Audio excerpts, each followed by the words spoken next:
Rishank law academy. आज हम पढ़ने जा रहे हैं सेक्शन 16। सेक्शन 16 बात करता है अपील की। तो हमने सेक्शन 15 में देखा था कि जो अपील ट्रिब्यूनल होगी वो आपका डिस्ट्रिक्ट मजिस्ट्रेट होल्ड करेगा। तो अपील में आप कब जा सकते हैं? 60 डेज में कोई भी जा सकता है, आपका पिटिशनर या respondent, from the date of order. Date of order से गिना जाएगा 60 days.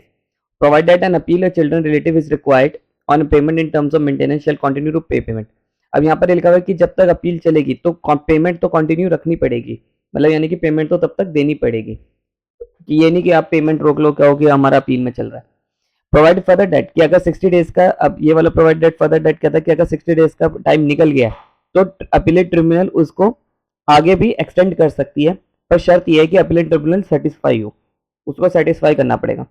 On the receipt of appeal, appeal tribunal shall cause notice. सब अपील ट्रिब्यूनल को एप्लीकेशन अलाउ कर देगी आपकी अपील को, तो फिर अब वो नोटिस भेजेगी रिस्पोंडेंट को, चिल्ड्रन या रिलेटिव्स को। द अपीलेंट ट्रिब्यूनल में कॉल ट्रिब्यूनल में जो है में call the record of proceedings. Tribunal appellate tribunal जो है वो रिकॉर्ड प्रोसीडिंग्स की मंगवा सकती है फ्रॉम द ट्रिब्यूनल जहां आपका चला था, जो एसडीएम ने करी थी, against whose the order is appeal is preferred, जिसके लिए हुआ है क्या वो ऑर्डर, क्या फाइल, मतलब ये समझ लो कि फाइल मंगवा लेगी एसडीएम से। द अपीलेंट ट्रिब्यूनल में after examining the appeal on and record call for either allow और रिजेक्ट द अपील। तो अपीलेंट ट्रिब्यूनल क्या करेगी, या तो आफ्टर एग्जामिन, इसके एग्जामिन करने के बाद पहले एग्जामिन करेगी कि अपील बनती भी है नहीं बनती है। अगर अपील हो गई तो यहाँ पर वो आपकी रिजेक्ट किया वो नहीं कर रही अपील, यहाँ पर अपील का पहले देखेंगे अपील बन भी रही है नहीं बन रही है। तो यहाँ पर सिंपल सी बात ये बोलिए कि आपका अपील को अलाउ करेंगे, रिजेक्ट करेंगे। फोर्थ पे, फिफ्थ में बताया कि फाइनल डिसीजन देंगे, ठीक है।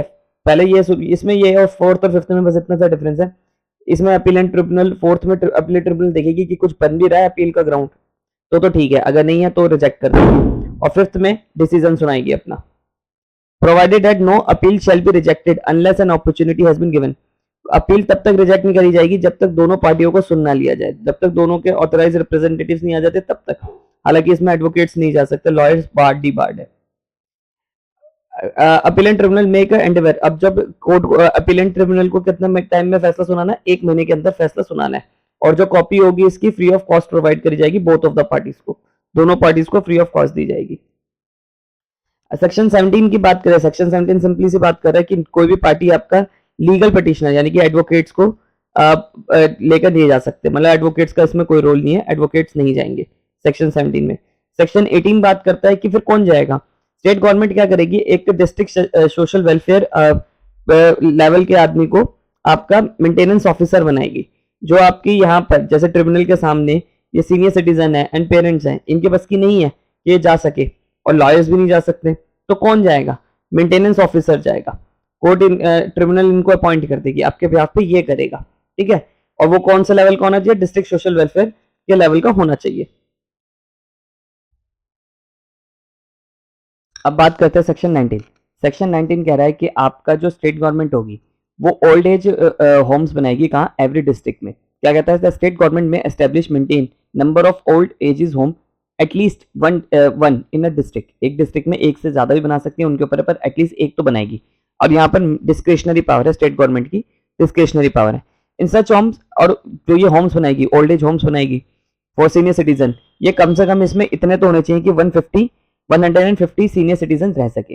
हु आर इंडिजेंट, जो इंडिजेंट है। अब देखिए इंडिजेंट का मतलब यहाँ पर समझाया ये कि इंडिजेंट का मतलब क्या है यहाँ पर इस एक्ट के तहत, कि जो पॉपर आदमी है यानी कि गरीब आदमी है। और यहाँ पर क्या मतलब बताया कि ऐसे सीनियर सिटीजन जिनके पास सफिशिएंट मीन्स नहीं है टाइम टू कि अपने आप को मेंटेन कर सके, मतलब जिनके पास घर वर नहीं है, कुछ नहीं है, और बच्चे भी ध्यान नहीं रख रहे, तो उनको दिया जाएगा। हर डिस्ट्रिक्ट के हिसाब से बनाएगी स्टेट गवर्नमेंट में स्कीम फॉर मैनेजमेंट। अब वहाँ ओल्ड एज में ऐसी ऐसी स्कीम्स रखेंगी जो वेरियस टाइप्स ऑफ नीड्स, मतलब उनकी नेसेसरी नीड्स पूरी हो सके, जैसे रोटी कपड़ा और मकान, एजुकेशन, हेल्थ और आपका ट्रीटमेंट भी हो सके उनका, मतलब ऐसे नॉर्मल वहाँ पर रखेगी। एंटरटेनमेंट के लिए भी रखेगी, टीवी भी रख दिया, और वहाँ पर नर्सेज भी रखेंगे कि जो उनका ध्यान रख सके, वॉलंटियर्स भी रखेंगे। अब सेक्शन 20 की बात करें तो सेक्शन 20 ये कहता है कि स्टेट गवर्नमेंट के ऊपर शेल है, यानी कि उनकी ड्यूटी है ही, ये करवाएगी। कहाँ पर? क्या? मेडिकल से रिलेटेड जो गवर्नमेंट हॉस्पिटल्स हैं, या जो ऐसे हॉस्पिटल है जो आपका स्टेट में जिनका पैसा जाता है, जो स्टेट फंडेड होते हैं, वहां पर फुल्ली तरीके से या पार्शली तरीके से government shall provide beds beds provide करेगी, कुछ एज फार एज पॉसिबल जितने हो सके बेड्स प्रोवाइड करवाएगी स्पेशली सीनियर सिटीजन के लिए। सेकंड बात कर रहे हैं सेपरेटली क्यू प्रोवाइड करवाएंगी हॉस्पिटल में कि अलग से लाइन हो सीनियर सिटीजन के लिए। हॉस्पिटल की ट्रीटमेंट की बात, मेडिकल सपोर्ट्स की बात कर रहा है।